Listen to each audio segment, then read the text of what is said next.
He's been such a popular draw here in Long Island, and he had his hammerheads out there in full force, and it was pleasing to be on HBO and have such a performance. These are the kind of performances that you want to see your fighter have, because it electrified the crowd, electrified the night, and he showed you what kind of fan-friendly fighter he is. And he also showed how he really does have that hammer. So at this point in time, quickly going to turn over to somebody now that I think the nation will know what Long Island and New York has known for a while. That we got a real banger here and a real throwback to the 1920s and 30s with the old time fighters who fought exciting fights.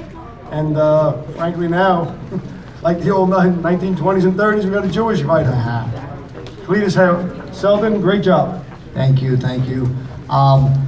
This fight was, when everybody asked me about it, they were like, wow, aren't you excited? Are you extremely excited?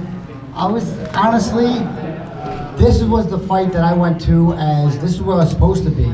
This is where I'm supposed to be. I'm supposed to be on HBO. I'm supposed to be moved up, and I'm very excited for that. I came here to win. I didn't come here to be satisfied to be here. I came here to win, and I put every ounce of effort that I had for my training camp to this. I didn't do one thing wrong. My fitness shape is better than everybody else's in the professional sport of boxing. You guys see my style. I come to fight. I come to hurt you. I'm trying to literally knock everybody out, and I do pretty good at it. I got the hammer.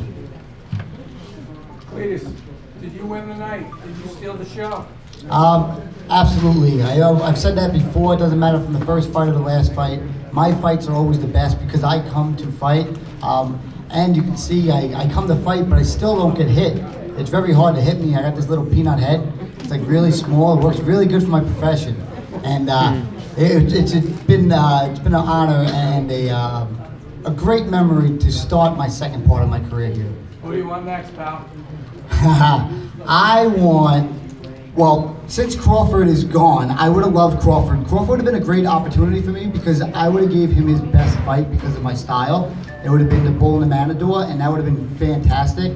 But the whole division is open right now, and I would love to get a title fight right after this. I just fought the guy with the best record in the division. The guy was 35 and 1. That is a lot of fights. And he had 20 plus knockouts. I had 20 fights. You can see the difference in how my pedigree and how serious I take this.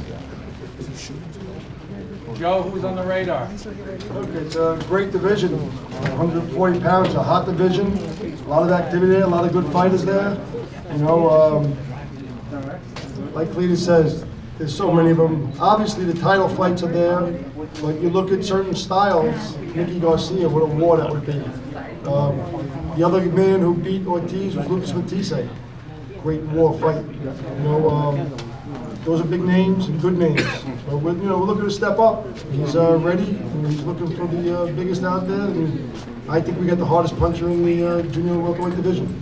Joe, you got great support here against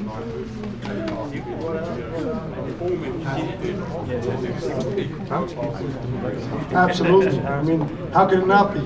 When you can go on the show, first off, and have the kind of crowd support that he had, bring in the support that he had here in a big Coliseum, and then perform the way he performed. You can see his crowd. It's a vocal crowd. It's a loud crowd. It's a crowd that really supports him. Not only have that kind of crowd support, but perform the way he performed.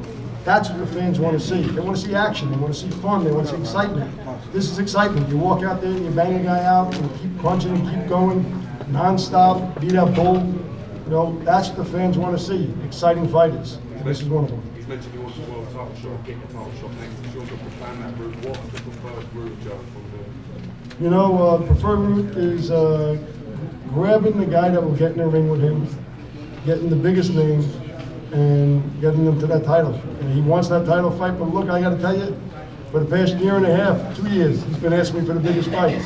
He knows and feels that he can fight the best out there, and he wants to fight the best out there, and that's what we're looking for. Congratulations, Cletus. Great performance tonight. Just wondering if you can comment. You have a very unique style, sort of fight with an elbow out guard.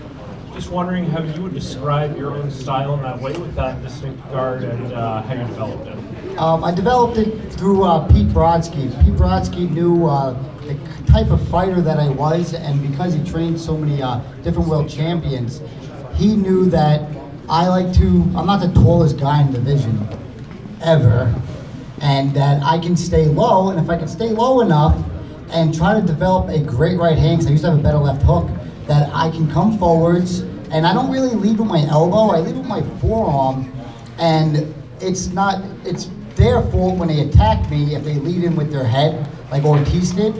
I didn't even hit him, he hit himself over my forearm, and it's a grueling style. It's a throwback style. This is how we learned it. I watch, even when I watch Holyfield, I watch Henry Armstrong, Lamada, all those guys, after their fights were over, you could tell that their arms were bruised, the top of their head, their shoulders, they were all beaten up all over the place, not just a bunch of headshots, because they were getting hit with forearms and consistently getting ground and pound the entire fight.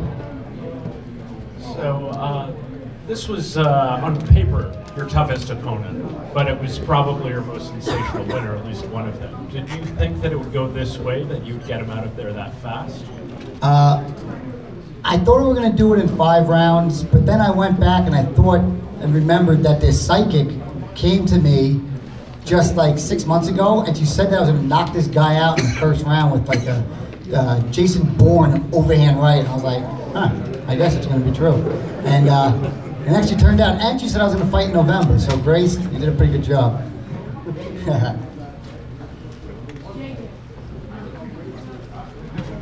So this is for both Joe D and Cletus.